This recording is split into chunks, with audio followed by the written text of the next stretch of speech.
لوگ پوچھتے ہیں مولوی صاحب، مولانا قاسم صاحب، لوگ پوچھتے ہیں قیامت کب آئے گی؟ میں نے کہا ماں جائے گی، بھائی بہن کی مدد کے لیے بیوی سے مشورہ کرنے لگنا ہے، سمجھو قیامت آ گئی ہے۔ ایک آٹے کے تھیلے کے لیے بیوی سے پوچھا جا رہا ہے بہن کی مدد کر دوں، وہ کیا کہے گی؟ چل اس مرتبہ کر دے، اندھا نہ کریو، یقین جانو پہلے دن لے کے آؤ، سیٹ پر بٹھا دو، پھولوں کے بستر پر بٹھاؤ، انگ مانگے گی انگ دوں گا، چمڑا مانگے گی چمڑا دوں گا، محبتیں مانگے گی دوں گا، لیکن خبردار میرے ماں باپ کے معاملے میں مداخلت نہیں کرنی، میرے بہن بھائیوں کے معاملے میں مداخلت نہیں کرنی، چینل کو سبسکرائب ضرور کریں، بات پکڑنا، ورنہ میرے بہن بھائیوں کے معاملے میں نہ بولنا، کیونکہ ہم ایک ہی پیٹ میں پیدا ہوئے، ایک ہی پیٹ میں بنے، ایک ہی راستے میں آئے، تقدیر کے فیصلے سے ایک امیر بن گیا دوسرا غریب بن گیا، لیکن ماں جاتے ہوئے اپنی آنکھوں میں آنسو لاتے ہوئے پیغام دے کے گئی تھی، او بیٹے اگر مجھے قبر میں سکون پہنچانا چاہتے ہو، بھائی غریب کا کبھی ہاتھ نہ چھوڑنا۔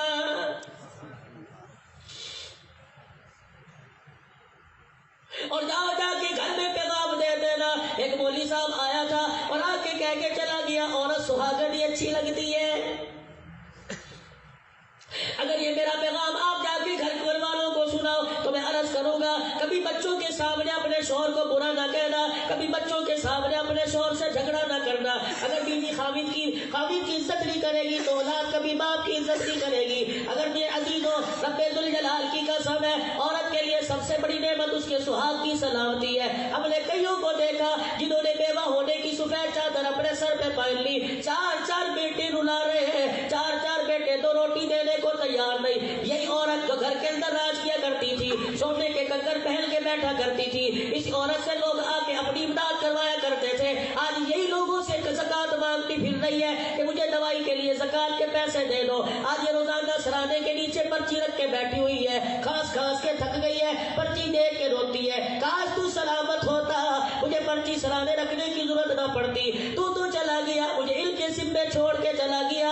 اللہ اکبر، جو پیار تو کیا دیں گے، ایک روٹی پہ تانا دیتے ہیں۔ باپ مرا، کل خالی ہو گئی، لوگوں کو بلا لیا، جامع مسجد میں لوگ آ کے اکٹھے ہو گئے، کھانا کھلایا، تقریر بیان سب کچھ ہو گیا، رشتہ دار جانے لگے، اچھا بھائی ہمیں اجازت دے دو، چاچا جی ذرا ٹھہر جاؤ، تایا جی ذرا ٹھہر جاؤ، باپو جی ذرا ٹھہر جاؤ، اجی کیا کرو گے، سٹا فیصلہ کر جاؤ، ابو مکان مجھے دے گیا تھا، ابو پلاٹ مجھے دے گیا تھا، میں نے باپ کی خدمت کی ہے، ابو کہہ رہا تھا ساری جائیداد تیری ہے، اللہ غنی، وہ کہنے لگا نہیں جی بینک کا پیسہ مجھے دے گیا تھا، کوئی پیسہ لے گیا، کوئی مکان لے گیا، کوئی ڈیرا لے گیا، کوئی مکان گاڑی لے گیا، اور جو باپ بیوہ کو چھوڑ کے گیا اسے لے جانے کو تیار ہی کوئی نہیں، وہ کمرے میں بیٹھی ہوئی ہے۔ روزانہ بیٹا باپ کے مرنے کے بعد گھر آتا ہے، کہتا آپ کے کمرے چلا گیا، مصیبت میرے لیے چھوڑ کے چلا گیا، نہ مرتی ہے نہ جان چھوڑتی ہے۔ لوگ پوچھتے قیامت کب آئے گی، جب ماں کو روٹی پر تانے دینے لگے پھر بھی پوچھتے ہو قیامت کب آئے گی۔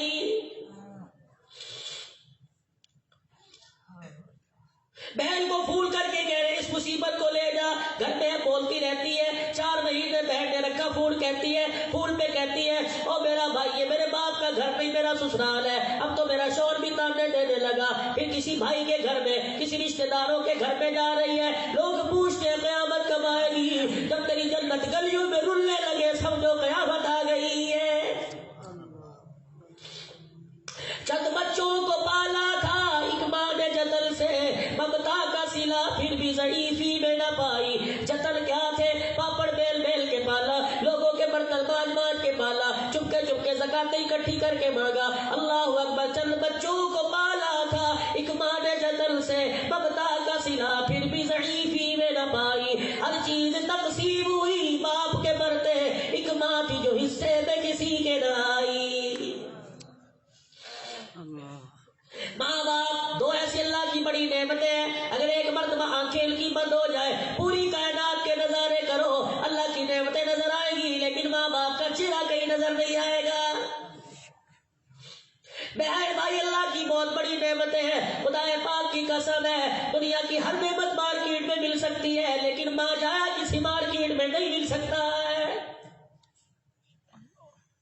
زمین کا ٹکڑا کسی کے پاس زیادہ آ جائے، خدا کے واسطے اللہ کے لیے برداشت کر لو، اللہ کے لیے دے دو، تو نے کھایا تیرے بھائی نے کھایا برابر ہے، تو نے لیا تیرے بھائی نے لیا برابر ہے، اور کیا کرے گا زمین کا ٹکڑا حاصل کر کے کیا کرے چاہیے. پتہ نہیں مجھے اتنی اذیت اور اتنا ظلم کر کے قبر ملے گی کہ نہیں ملے گی. اور بھائی کے گھر کو آباد کر دے, بہن کے گھر کو آباد کر دے, رشتہ داروں کے گھر کو آباد کر دے. رب ذوالجلال کی قسم ہے قبر کا انتظام بھی کر دیا جائے گا, مرنے سے پہلے بڑی جنت کا انتظام بھی تیرے لیے کر دیا جائے گا.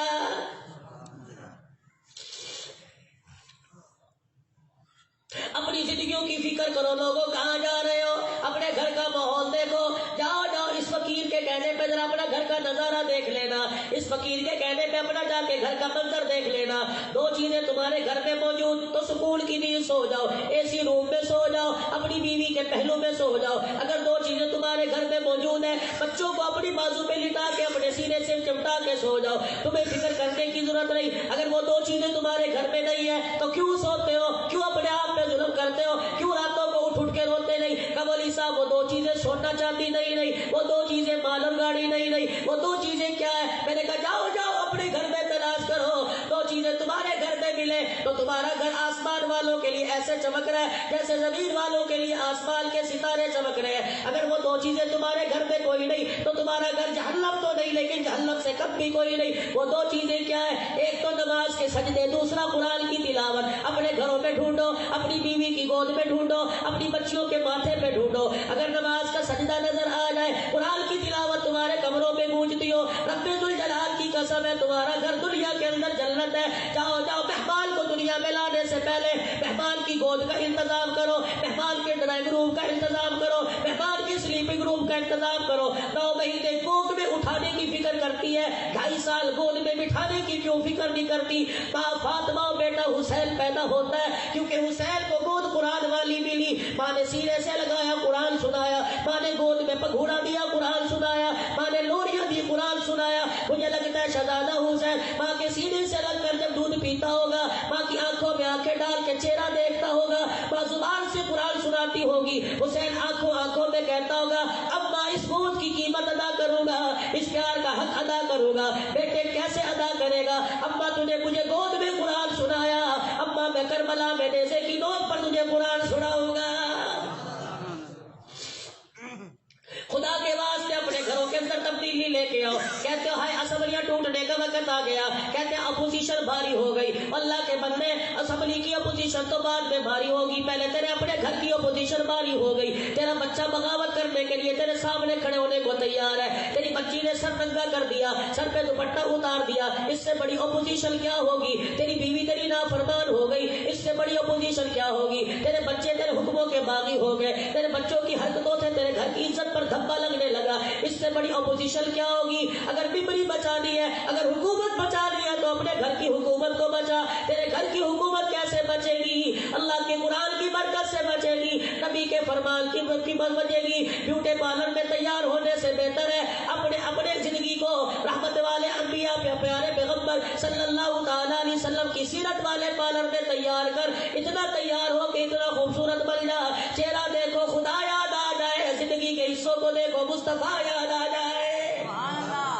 بس آخری بات کہہ کے دعا کروا رہا ہوں, سب سے آخری بات کہہ رہا ہوں. سردی کا موسم ہے, گرم ٹوپیاں پہن کے بیٹھے ہو, جرسیاں پہن کے بیٹھے ہو, سویٹر پہن کے بیٹھے ہو. سردی کا موسم ہے اور موٹر سائیکل پہ جاؤ گے, کانوں کا کیپ پہنو گے, دستانے پہنو گے. میاں کیا بات ہے, گرمی میں تو ایک پسینے کی چھینٹ برداشت نہیں کرتا تھا, لون کا کرتا اتار کے پھینک دیتا تھا, اور سردی کے موسم میں 5 کلو کا وزن برداشت کر رکھا ہے. کہ مولوی صاحب 5 کلو کا وزن وجود پہ اس لیے ڈالنا ہے کہ یہ وزن ہمیں سردی سے بچائے گا. میں نے کہا اتنا وزن تجھے سردی سے بچاتا ہے؟ کہ جی ہاں. میں نے کہا 4 ماشے کا وزن اور چہرے پہ برداشت کر لے. مولوی صاحب اس سے کیا ہوگا؟ کہ 5 کلو کا وزن سردی سے بچائے گا, یہ 4 ماشے کا وزن تجھے قبر اور جہنم کے آگ سے بچا کے رکھ دے گا.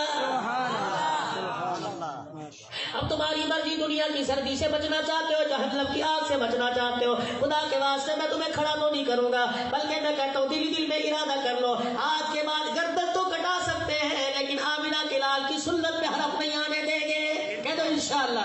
رکھو گے داڑھی کا ارادہ کرتے ہو, غور کرتے ہاتھ کھڑا کر کے کہہ دو انشاءاللہ حضور کی سنت کو سر پہ سجائیں گے, چہرے پہ سجائیں گے, پگڑی سر پہ سجائیں گے, 5 وقت کی نماز کا اہتمام کریں گے, جھوٹ نہیں بولیں گے, ایسا کام نہیں کریں گے کسی سے کسی کی دل شکنی ہو جائے, ایسا کام نہیں کریں گے جس سے کسی کا نقصان ہو جائے. ماں باپ جنت کے ٹکڑے, ماں باپ جنت کی چوکھٹ, ماں باپ جنت کا دروازہ, انہیں اتنا راضی کرو, اتنا راضی کرو, ادھر موت کا جھٹکا لگے, ادھر فرشتہ کان میں کہے ارجعی الی ربک راضیۃ مرضیہ فادخلی فی عبادی وادخلی جنتی.